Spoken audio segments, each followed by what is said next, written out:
we knew who Dustin Poirier was coming into tonight, but you see that.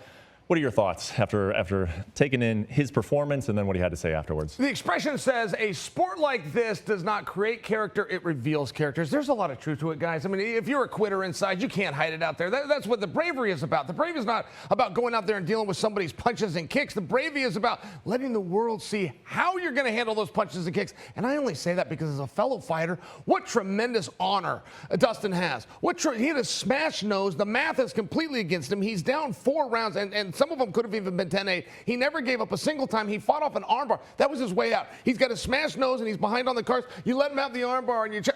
Not him. He got up and found a way, and then he was even coming after him in the last round. He said maybe the biggest shot of the round, which was a big body shot. I mean, I'm just saying, when I look at Dustin, that's what a real fighter is.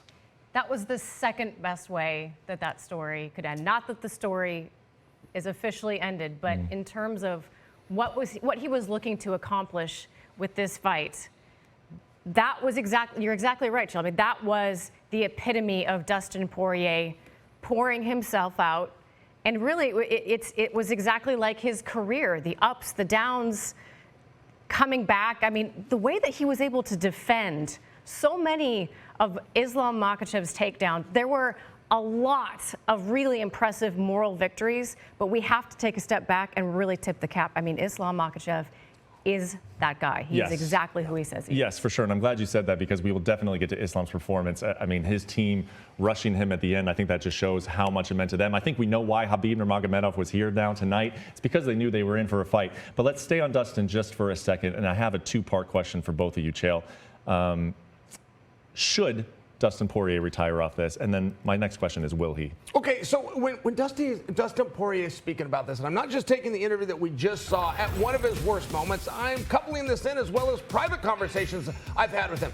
There is an island, you guys, okay, the UFC and Dana White is very locked into the idea that this organization is for champions and people who still can become champions. But there is a little island. It's the one that Conor McGregor's on. It's the one that anybody named Diaz is on. It's the one that George Masvidal was on. Where if you can get in a canoe and get out there, you can do some real special things. I mean, like Conor McGregor, you can do main events. You can really captivate the world, but it's got to be just the right guy.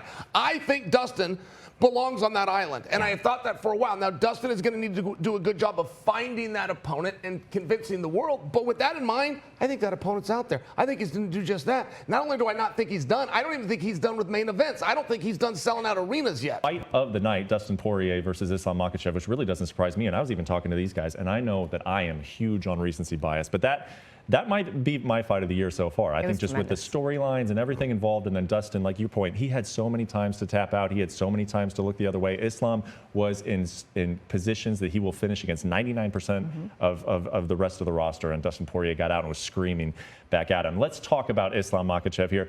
Are we impressed? And I say that relatively speaking. Of course we're impressed. He's the best fighter in the world right now, but he entered this fight as a massive favorite. Are you impressed with his performance tonight? Oh, yeah, I am impressed. And to find a flaw within Islam is very difficult. I mean, you got to be very critical. It's like when you break down John Jones, you've got to really be critical, and I will fully admit that. But if we're playing that game, there was times that Islam stood on his feet, and there's times that Islam even backed away from Dustin Poirier. There's times that Islam gave Dustin an opportunity to win, which was big shots, some of which Dustin landed. Other ones that Dustin set up and was digging to the body. And I only share that with you when I juxtapose this performance, common opponent between Islam and Khabib.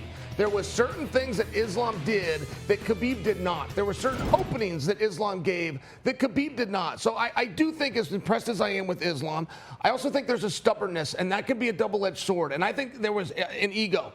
When Dustin told him yesterday, you're going to lave dive the whole time, and Islam assured him, at some point in this fight, I will not. At some point, I will play your game. He did that, and I don't think he in the future should fall for those kinds of things. He should go out there and do his fight, and that's ultra critical, Laura, but you have to be critical. This guy is fantastic. Yeah, hugely impressed, but also not one bit surprised necessarily. I know that my pick was counter that, but I also prefaced it with they fight 10 times, he's going to win 9 of those times. Yes, you did. Islam Makhachev is a guy that when you watch him fight, it's very difficult to find holes in what he does. But to your point, and we talked about this as the fight was unfolding, he allowed himself to fight the type of fight that coming into this, all of the analysts were saying, Dustin's got to make this a dust-up. He's got to get this a little bit dirty, a little bit, get the dog out, and that's where he can take over the fight.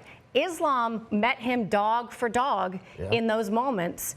And when push came to shove, went back to the wrestling, as DC pointed out at the end there, a level of wrestling that is not common in MMA, a level of wrestling that is truly impeccable, impressive.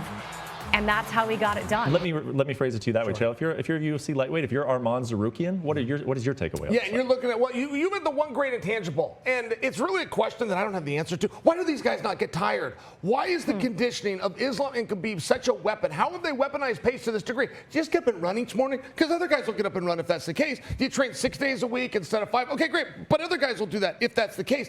I really don't know. I mean, in all fairness, the way that these guys can go so hard, and it's such an intangible, but the other lightweights, which is to your question, when they watch this, that's what they're scared of. They're not scared of getting caught in an armbar. They're scared, and all combat athletes' biggest fear is reaching exhaustion and not being able to finish the match. And that is what Islam hangs in front of your face. When we go toe-to-toe, whatever happens, however good your punches and kicks in wrestling are, you will get tired before I do, and that scares a lot of fighters.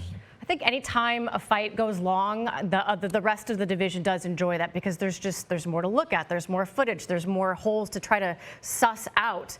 I don't know that they're going to find a lot necessarily here, but the biggest surprise for me was Dustin's success in defending a lot of those takedowns, especially in the open mat. I think he did a tremendous job of that, better than he's done in any other fight. And I think if I'm another tremendous grappler like an Arman Tsarukyan, I say, okay, you're human, right? You're really good, but you're human, and I can do that stuff too. So if I'm Arman Tsarukyan, I'm licking my chops, but there's not a whole lot to criticize necessarily.